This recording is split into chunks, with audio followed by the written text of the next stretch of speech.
Security forces don't run for paperwork. They ran for her. Captain Rachel Coleman had spent 11 months at Ellsworth Air Force Base being nobody. A logistics clerk.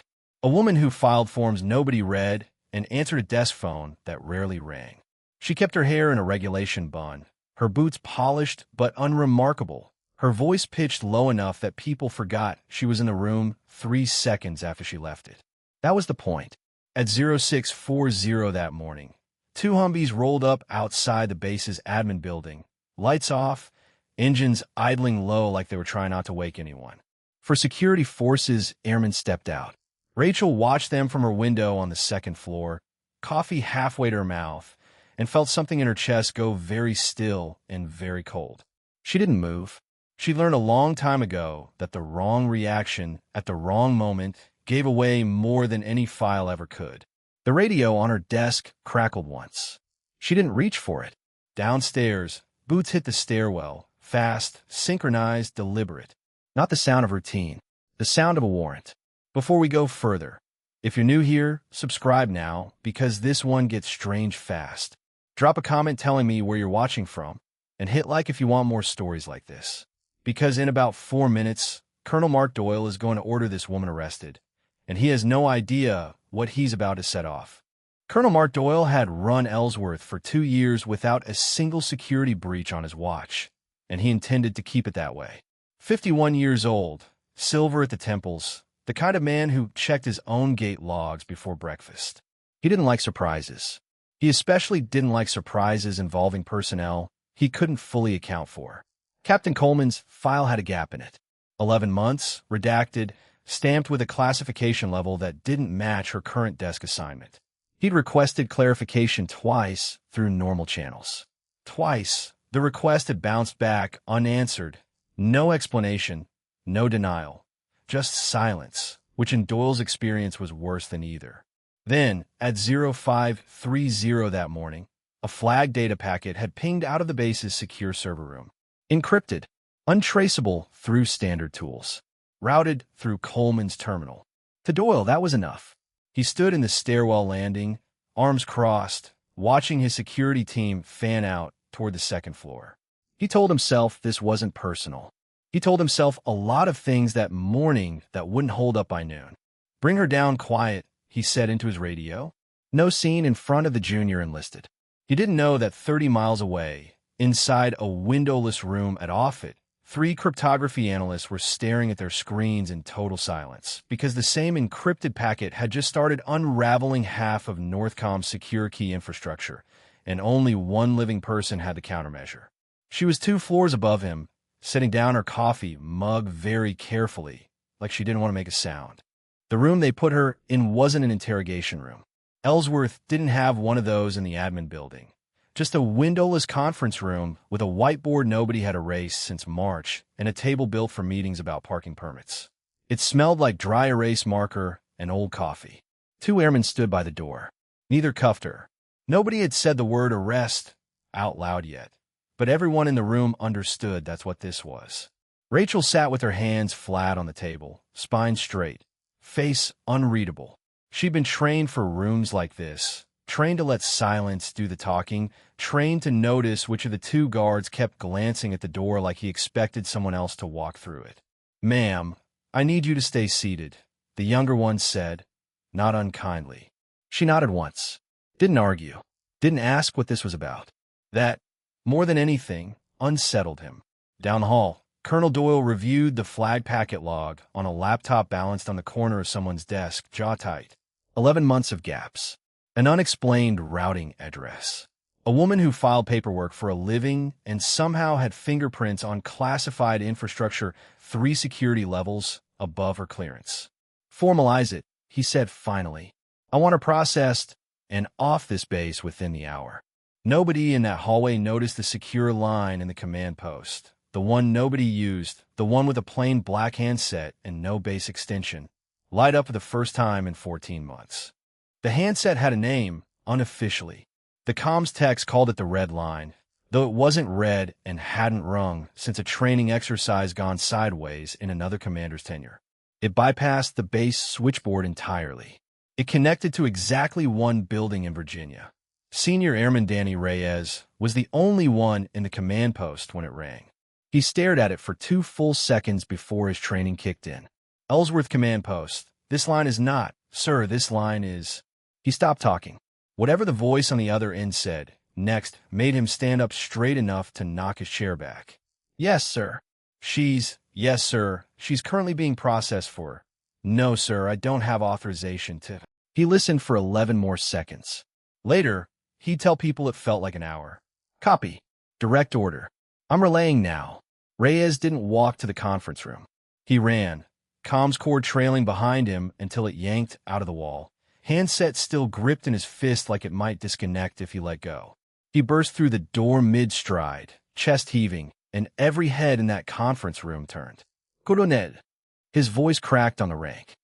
Colonel Doyle needs to hear this. Right now. Rachel didn't look up. She was looking at her own hands on the table, very still, like she already knew exactly what was coming and had simply been waiting for everyone else to catch up. Doyle took the handset like it might bite him. This is Colonel Doyle. The voice on the other end didn't raise itself, didn't need to. Doyle's face went through 3 distinct changes in under 10 seconds. Confusion, disbelief, and something that looked uncomfortably close to fear. Say that again, he said quietly. He listened. His eyes moved, slow and involuntary, to Rachel, still seated, still silent, still watching him with an expression that gave away nothing at all.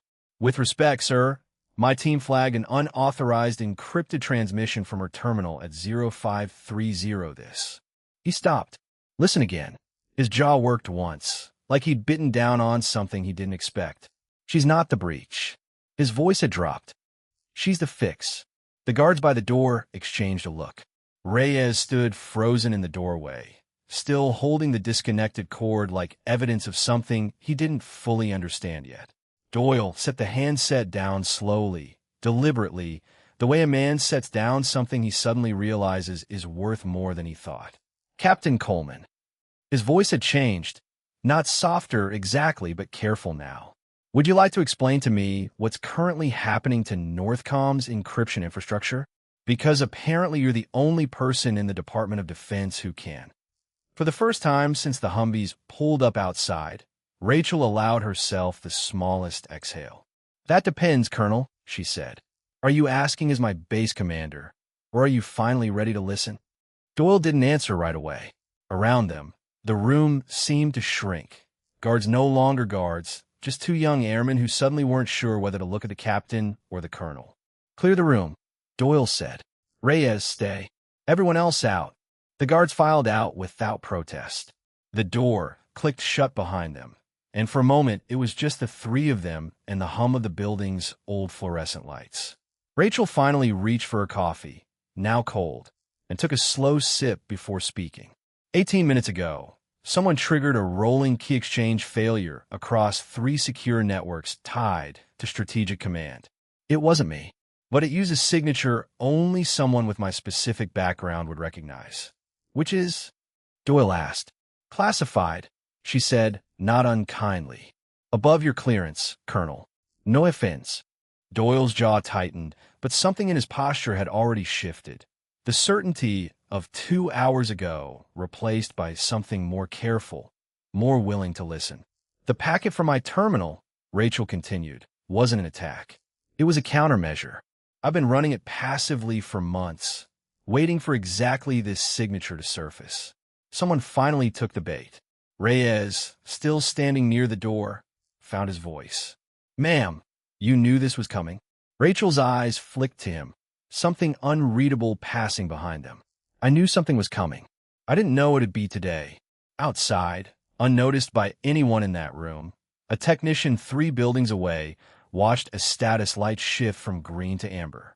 11 months earlier, Rachel Coleman hadn't existed, not as a name in any personnel roster, not as a face any of them would recognize. She'd been someone else, somewhere else, doing work that didn't get written down. She didn't explain any of that. Not yet. Instead, she asked Doyle for something simpler. I need access to the SCF. Now. And I need Reyes to pull every terminal log tied to the base's secure backbone going back 6 hours. Doyle hesitated. Old instincts died hard. The instinct to verify, to escalate, to protect his base from a threat he still didn't fully understand. Colonel. Her voice stayed level, but something underneath it had sharpened. Every minute we spend deciding whether to trust me is a minute the breach has to finish what it started. If this key exchange failure cascades past the next network tier, we're not talking about a data leak. We're talking about blind spots in early warning systems across 2 combatant commands. That landed harder than anything else she'd said. Doyle had spent 2 years running a base that fed directly into that infrastructure. He knew exactly what blind spots meant in that sentence. Reyes, he said. Logs. Now, Captain Coleman, you're with me. As they moved toward the door, Rachel paused for half a second, her hand brushing the edge of the table where, months ago, she'd first identified the anomaly that led her here, a detail she still hadn't shared with anyone, and had no intention of sharing yet. The SCIF sat in the basement of Building 12, a windowless room behind a vault door that required 2 separate authorizations to open. Doyle badged them through with hands that weren't quite steady. Inside, 3 analysts already worked the terminals, headsets on, faces lit by the pale glow of monitors scrolling faster than any of them could read. One of them, a staff sergeant named Bishop, looked up as Rachel entered and did a visible double-take. Ma'am, you're not cleared for this space. Check again, Rachel said, sliding a card across the desk toward him. Not the badge she'd worn for 11 months as a logistics clerk, but something else entirely, something with a classification marking that made Bishop's eyebrows climb toward his hairline. He checked. His face went pale.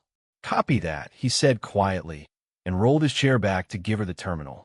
Rachel sat down, fingers already moving across the keyboard with a speed and certainty that made Doyle, standing behind her, go very quiet.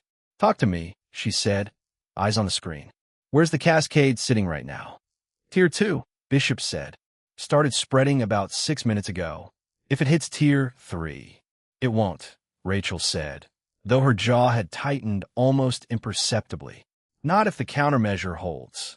On the screen, a line of code she'd written months ago, under a name none of them knew, began to execute. The countermeasure had a name too, buried deep in classified documentation Rachel had authored under a designation that wasn't Coleman. She didn't say it out loud. She didn't need to. What mattered was watching it work. Lines of encrypted traffic scrolled past faster than the human eye could parse. But Rachel's eyes weren't reading code the way Bishop or the other analysts did. She was reading patterns, the way a pilot reads instruments without consciously processing each number, the way a hand remembers a lock it's picked 100 times before. There, she said, tapping the screen. Injection point. It's not external. It's routed through a legitimate credential. Doyle leaned in. Someone on this base?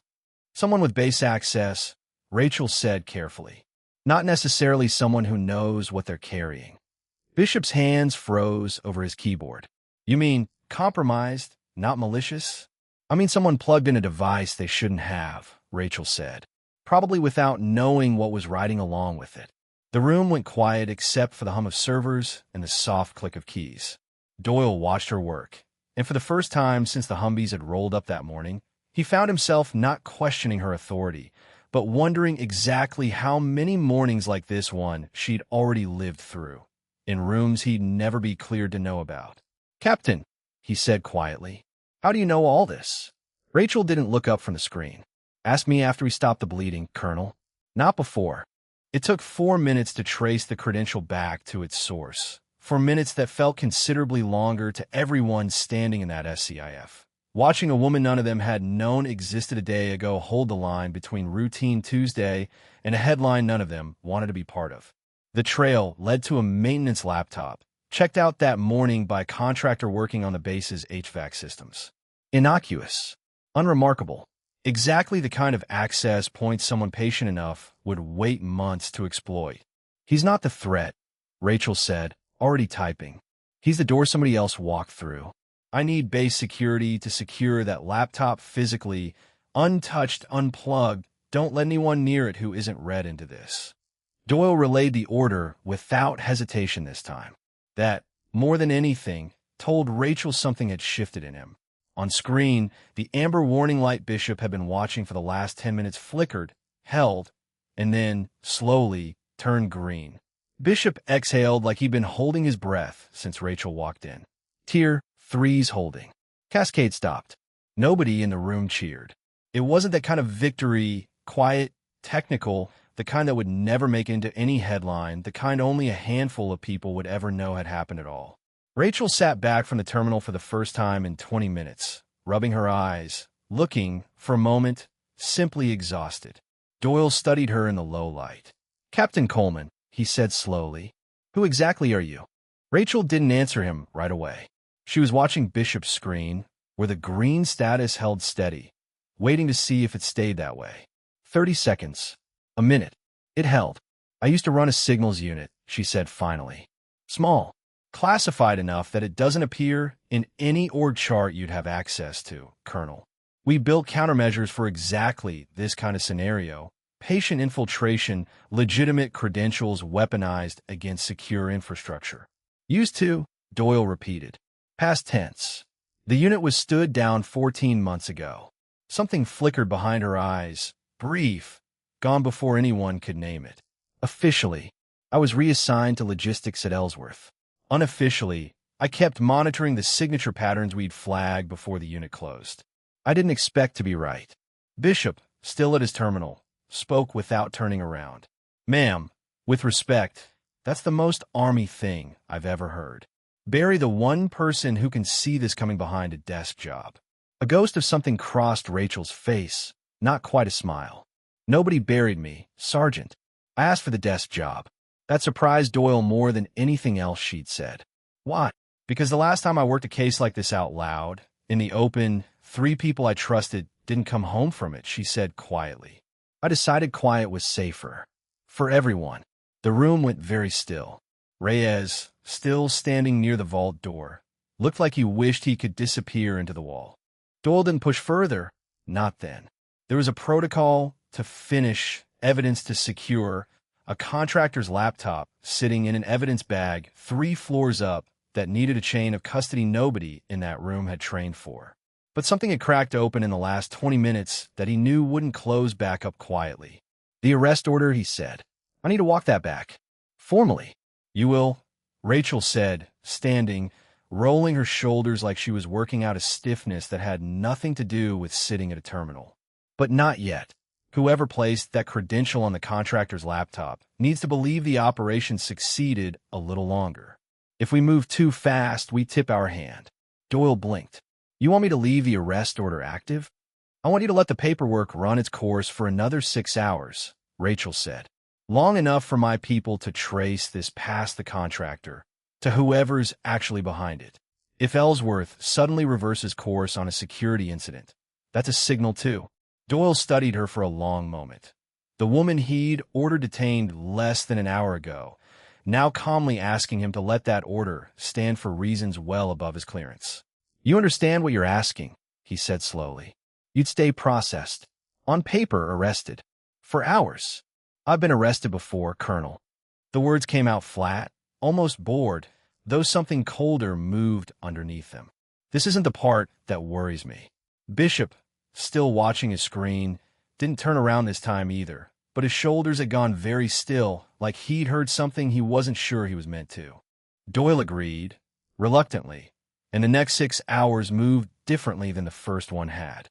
Rachel returned to the same windowless conference room, this time by choice, not escort, with Bishop feeding her live data through a secure tablet and Reyes stationed outside the door like he'd appointed himself her personal guard, though nobody had ordered him to.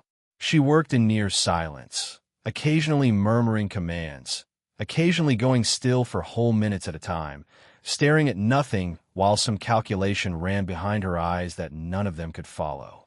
Around 1400, Bishop knocked and stepped inside. "Ma'am, got something." The contractor's badge was cloned. Whoever did it had access to base credentialing 3 weeks before he ever set foot on Ellsworth. Rachel's expression didn't change, but something in her posture sharpened.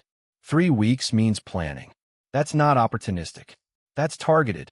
Targeted at the base. Bishop asked, or at you? The question hung in the room longer than either of them expected. I don't know yet, Rachel said, but I intend to find out before anyone else gets hurt finding out for me. Outside the door, Reyes shifted his weight, catching only fragments of the conversation through the wall, enough to understand that whatever this woman had walked away from 14 months ago clearly hadn't finished walking away from her. By 1600, Doyle had stopped pretending he had anything under control and simply let Rachel run the response the way she wanted to. It was, he privately admitted to himself, easier than fighting it. And every hour that passed made clearer just how far outside his normal operating picture the situation actually sat. He found her alone in the conference room shortly after, the tablet dark in front of her, her eyes fixed on the whiteboard nobody had erased since March. "You should eat something," he said, setting a granola bar on the table, feeling faintly ridiculous doing it. Rachel glanced at it, then at him, and something in her face loosened slightly. Not quite warmth, but close enough to it. "Thank you, Colonel." "Doyle's fine," he said, "given the circumstances." She almost smiled at that. Almost. "Can I ask you something?" he said, sitting across from her. "This morning, when my men came for you, you didn't fight it. Didn't argue. Didn't even look surprised." "I wasn't surprised," Rachel said. "I've run enough operations to know that sometimes the fastest way through a door is to let someone else think they're the one opening it." Doyle sat with that for a moment. "You let us arrest you. I'll let you think you were in control long enough to get me into a secure room with authority to act," she said simply. "It worked. That's the only part that mattered." Somewhere down the hall, a phone began to ring. The ordinary kind, not the red line. And neither of them yet knew it carried the name of the person who'd cloned that badge 3 weeks ago. The call was for Doyle. He stepped out to take it, and when he came back into the conference room 2 minutes later, his face had changed again. The same careful, uncertain look he'd worn when he first picked up the red line that morning. "That was base credentialing," he said. "They just finished cross-referencing the contractor's clone badge against every access event over the last month." He paused. "It wasn't random. Whoever built that badge used a template pulled from a personnel file that was sealed 14 months ago." Rachel went very still. "Whose file?" Doyle didn't answer right away, and in the silence, she already knew. "Yours," he said finally. "Captain, someone built this operation around your old unit's clearance structure. Whoever's behind this didn't stumble onto Ellsworth. They came here because you did." For the first time since the Humvees had rolled up outside the admin building that morning, something in Rachel's carefully composed expression cracked. Not fear, exactly, but recognition. The look of someone realizing a door she'd believed closed for 14 months had, in fact, never fully shut at all. "Then I owe this base an apology," she said quietly, standing, already reaching for the tablet. "Because whatever's coming next isn't finished. And it was never really about the network." Bishop appeared in the doorway, breathless. "Ma'am, Colonel, you need to see this. Right now." Bishop's tablet showed a live feed from the base's perimeter cameras. A maintenance van parked near the fence line adjacent to Building 12, engine running, exactly where no maintenance van had any scheduling reason to be. "That's not on today's work order," Bishop said. "I checked. Nobody logged that vehicle." Rachel was already moving, tablet in hand, Doyle a half step behind her. "How long has it been sitting there?" "Camera log says 40 minutes. Right about when the credentialing office started cross-referencing my old unit's clearance template." Doyle keyed his radio. "Security forces, all available units. Converge on the east perimeter fence line near Building 12. Possible unauthorized vehicle. Treat as hostile until confirmed otherwise." Rachel caught his sleeve before he could say more. "Colonel, if this is who I think it is, a show of force pulls them into a fight they've already planned for. I need eyes, not guns." "Not yet." Doyle hesitated, radio still raised. Old instincts warring with the last 6 hours of watching this woman be right about nearly everything. "Reyes," he said instead, lowering the radio. "Quiet approach. 2-man team, no lights, no sirens. Report back before anyone engages." Rachel nodded once, already scanning the feed for a second angle, a second exit, Anything that would tell her whether this was surveillance or the opening move of something worse. On the screen, the van side door slid open half an inch and stopped. "They know we're watching," Rachel said quietly. Reyes's voice crackled over the radio a moment later, tense and low. "In position. Van's empty engines running, but nobody's wait." A pause that stretched too long. "Ma'am, Colonel, there's a device mounted under the rear bumper. I don't like the look of it." Doyle's face went pale. "EOD now. Everybody back from that vehicle, minimum 50 meters. Belay that," Rachel said sharply, and every head in the room turned toward her. "It's not an explosive." "You don't know that," Doyle said. "I know the signature," Rachel said, already moving toward the door. "It's a relay transmitter. Whoever's running this wanted a physical access point close enough to Building 12 to piggyback onto the base's short-range, secure frequencies. It's not meant to hurt anyone. It's meant to listen." "You're certain?" Doyle said, and it wasn't quite a question. "No," Rachel admitted, "but I've seen the housing before. 14 months ago, in a different country, on a device built by the same people I think built this one." That admission landed heavier than anything she'd said all day, and Doyle understood, watching her face, that whatever chased her here hadn't started this morning at all. It had been running for over a year, and it had just found her again. They didn't wait for EOD. Rachel walked the 50 meters herself, Doyle 2 steps behind against every protocol either of them had ever trained under, Reyes and his partner flanking wide with weapons low but ready. Up close, the device was smaller than Doyle expected. A matte, gray housing no bigger than a paperback book, magnetically clamped beneath the bumper, a single blinking diode, the only sign it was live. Rachel crouched beside it, gloved hands moving with the same unhurried precision she'd shown at the terminal hours earlier. "It's drawing power off the van's battery. Passive listening array, probably logging everything on base short-range frequencies for retrieval later. Somebody's coming back for this." "So we wait," Doyle said. "So we let them think it still live," Rachel said, standing, "while we feed it exactly what we want them to hear." Doyle stared at her. "You want to run a deception operation? On my base, with a device planted by people who cloned your old service file. I want to end this before it becomes something bigger than a listening device," Rachel said. "There's a difference, Colonel, but I understand if today's made that hard to tell." Something in his expression shifted. Not quite a smile, but close to respect. "What do you need from me?" "Complete operational silence," Rachel said. "And your word that whatever happens in the next 2 hours doesn't leave this base until I say it can." The plan, once Rachel laid it out, was almost elegant in its simplicity. Feed the listening device a carefully constructed stream of false chatter across the base's secure short-range frequencies, chatter designed to draw whoever planted it back to retrieve their prize in person, on Rachel's timeline instead of theirs.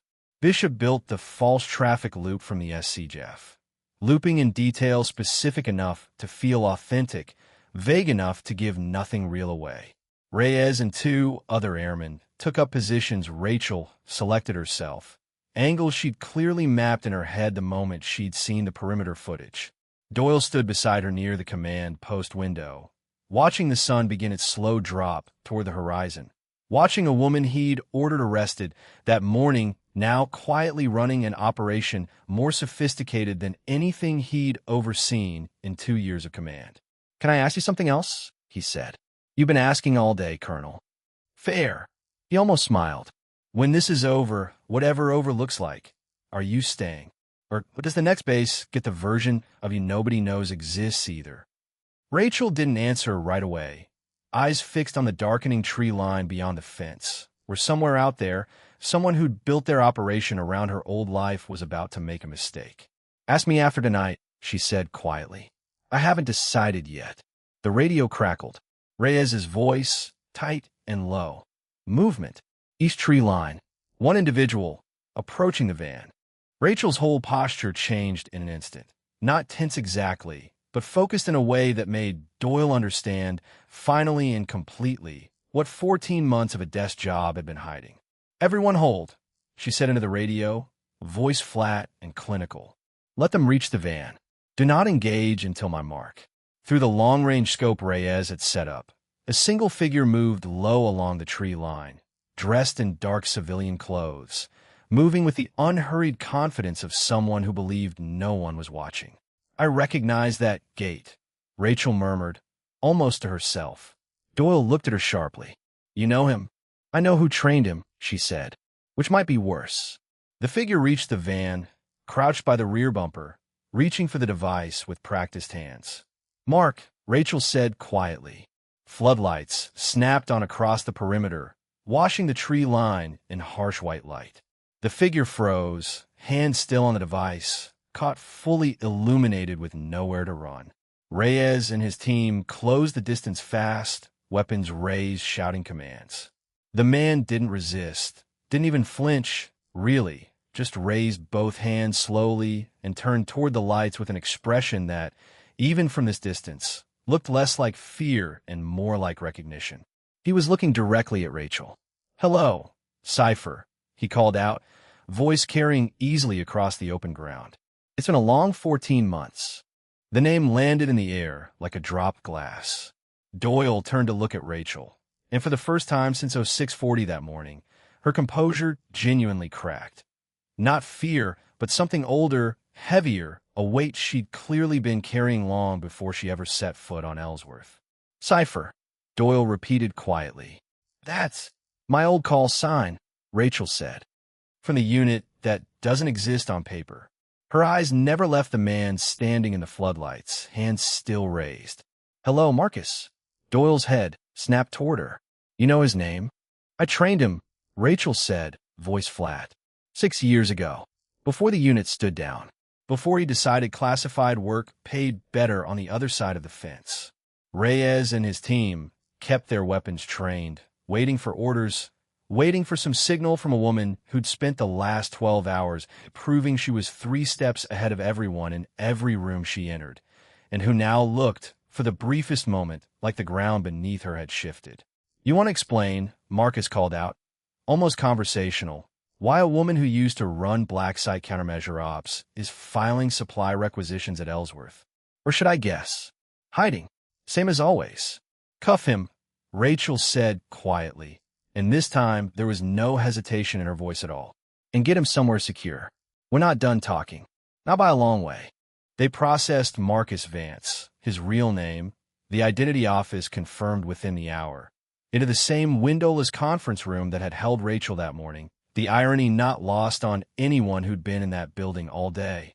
Doyle watched through the door's small window as Rachel sat across from her old trainee, posture relaxed in a way that fooled no one who'd watched her work today. "You didn't come here for the base," she said. "You came here for me." "I came here," Vance said, "because you're the only person left who knows what really happened in Kandahar. And people upstairs would pay very well to make sure that stays buried with you." Something crossed Rachel's face, brief, control gone. "The 3 names on that report were my team. My responsibility. If you think threatening me protects whoever gave that order, you've misunderstood which one of us has nothing left to lose." Vance studied her for a long moment, something almost like respect flickering behind his eyes. "You always were the scariest person in the room, Cypher, even when nobody else could tell." Outside the door, Doyle exhaled slowly, processing a version of Rachel Coleman that bore almost no resemblance to the quiet clerk he'd ordered detained 12 hours earlier, and understanding, with sudden clarity, exactly how much of Ellsworth's safety that morning had rested entirely on her restraint. Bishop appeared beside him, tablet in hand. "Sir, Pentagon's asking for a full incident report, and they want to know if Captain Coleman is willing to talk to them directly." Doyle didn't hesitate. "She's earned that conversation on her own terms, not ours." By the time federal transport arrived for Vance just past midnight, most of the base had gone quiet, unaware that anything unusual had happened at all, which was, Rachel reflected, watching the vehicle pull away from a second-floor window, exactly how these things were supposed to end. Doyle found her there, 2 cups of coffee in hand, offering her one without a word. "Formal arrest orders rescinded," he said. "Effective this morning, retroactively. On paper, none of today happened." "Good," Rachel said, accepting the coffee. "That's usually how it goes." "I owe you an apology," Doyle said. I had my people come for you based on an assumption I should have questioned harder. Rachel considered that for a moment. You questioned it the second the red line rang, Colonel. That's more than most commanders would have managed. Doyle almost smiled. Will you actually answer my question now? Are you staying? Rachel looked out at the dark flight line, quiet and still, runway lights blinking in slow, patient rhythm. I think Ellsworth needs someone who understands what today really was. Might as well be me. And the clerk job? Cover's blown, she said, a note of dry humor slipping through for the first time all day. I suppose I'll have to find a new one. Or maybe for once, I won't need one at all. Word of what really happened that day never made it past the small circle of people who'd lived it: Doyle, Bishop, Reyes, and a handful of analysts sworn to a silence they didn't need reminding to keep. To the rest of Ellsworth, it was just another Tuesday. A clerk who'd taken a personal day, a maintenance van that never should have been on the flight line, a base that ran exactly as it always did. But something had changed, quietly, in the way certain people looked at Rachel Coleman now. Bishop nodded to her in the hallway with something close to reverence. Reyes started saluting her before he clocked that her rank technically didn't require it from him anymore. Catching himself halfway, embarrassed, and she just waved it off with a tired half-smile. Doyle stopped by her new office, smaller than her old cubicle, but with a door that actually closed. A week later, catching her mid-review a stack of files that hadn't existed on Ellsworth's org chart the week before. Settling in? He asked. Getting there, she said, not looking up. For what it's worth, Doyle said, this base is safer with you in it than it's been in the 2 years I've run it. Rachel finally looked up, something quiet and unguarded in her expression for just a moment. For what it's worth, Colonel, I meant what I said this morning. Being underestimated isn't the worst thing that's ever happened to me, but it's still nice every once in a while to be seen. If this story hit home, do me a favor. Hit that like button. It genuinely helps this channel reach more people. Drop a comment and tell me. If you were Colonel Doyle, would you have trusted the red line, or would you have kept that arrest order standing? I want to know where you land on this one. And if you haven't already, subscribe. There are more stories like Rachel's coming. More quiet professionals nobody saw coming until the moment they absolutely had to. Thanks for watching. We'll see you in the next one.